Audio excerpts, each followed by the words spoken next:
Next, we welcome the CEO of the Tobago Regional Health Authority, Mr. George Bell. Could we welcome him with a round of applause, please?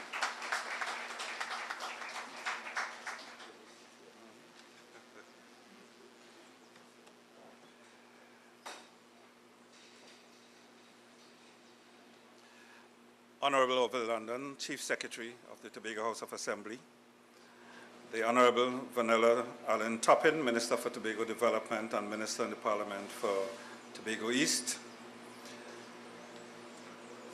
other secretaries of the Tobago House of Assembly who we expected to be here today, if they are, Mr. Huey Cadet, Assistant Secretary in the Division of Health and Social Services, and other members of the THA, our Chairman of the Board of Directors, Mr. Keith Charles, and other board members who are here. I recognize Ms. Pearl Beach,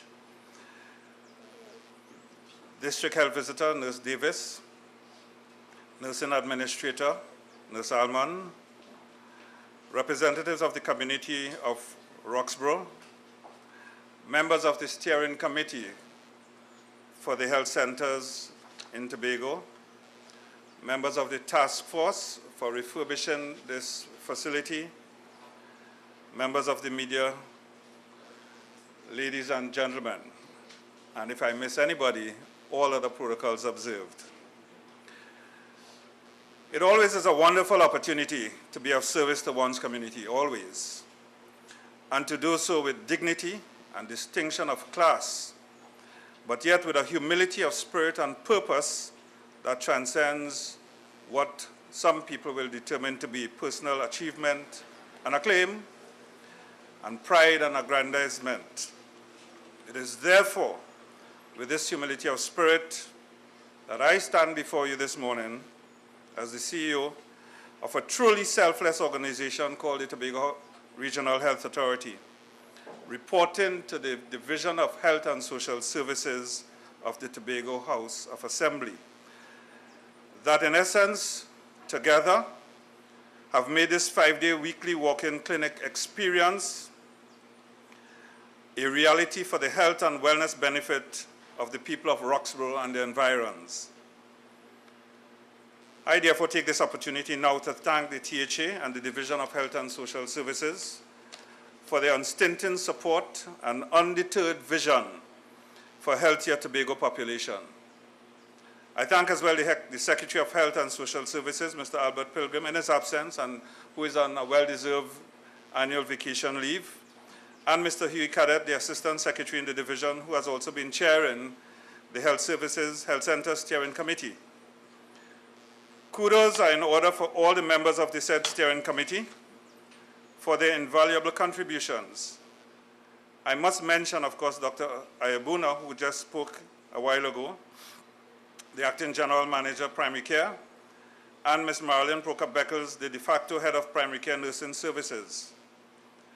And while our Operations Department has been in the main responsible for the renovations and physical refurbishment of this new facility, the person who had project management responsibility for this transformation, and who is none other than our Senior Project Coordinator, Ms. Marissa Wharton-Hector. Special thanks and kudos to her. Thank you, Marissa. This facility, one in a range of new and or expanded healthcare facilities and services, will now fully bridge the gap between the current 3-day per week walk-in service that is being provided and the planned 5-day walk-in clinic requirement for this part of the island. There has been, with the assistance and blessings of the THA and the Division of Health and Social Services, a string of recent unparalleled accomplishments in healthcare to the people of Tobago. Our oncology unit speaks volumes for cancer patient care. Our expanding ophthalmology service and facility is arguably second to none nationally. We have just recently opened the Patient Hill Outreach Center, with another one planned in the near future. The new state-of-the-art Scarborough Health Center, which also now offers services previously dispensed at the hospital, has been a major talking point for all who have visited the facility. And please, don't be distracted by peripheral issues such as parking. That is being taken care of. They must have something to say. This wonderful facility, though being operational since February 23rd, will be formally opened next Tuesday. A modern hospital laundry is also being built as we speak, and other healthcare facilities are under construction as well. I am sure the Honorable Chief Secretary will allude to them insofar as Charlottesville particularly and the New Scarborough Regional Hospital are concerned. As an organization, we are indeed proud to be associated with the God-given mandate to save lives and to make the lives of our unfortunate ill brothers and sisters comfortable. For those of you who can recall what healthcare was like in Tobago some decades ago, and I might add, sometimes in the recent past, I am sure that you must have noticed the vast improvements which have been put in place. And please, for those of you who have ears, let them hear. While not getting into polemics with the goodly doctor at last week's Joint Select Committee of Parliament in the matter of the reported mortality rate of Tobago, it is interesting to note that the official statistics of the Ministry of Health confirms that the TRHA's rate is the lowest in the nation. The lowest in the nation.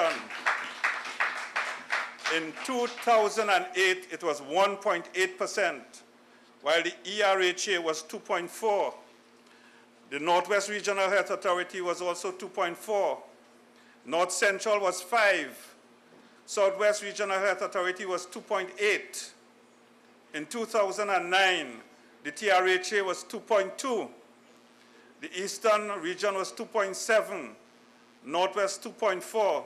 North Central 5.2. And Southwest 2.9. And we are afraid to come to Tobago.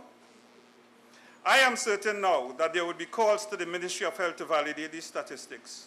And I'm sure, and I challenge those who have been talking about it to do so.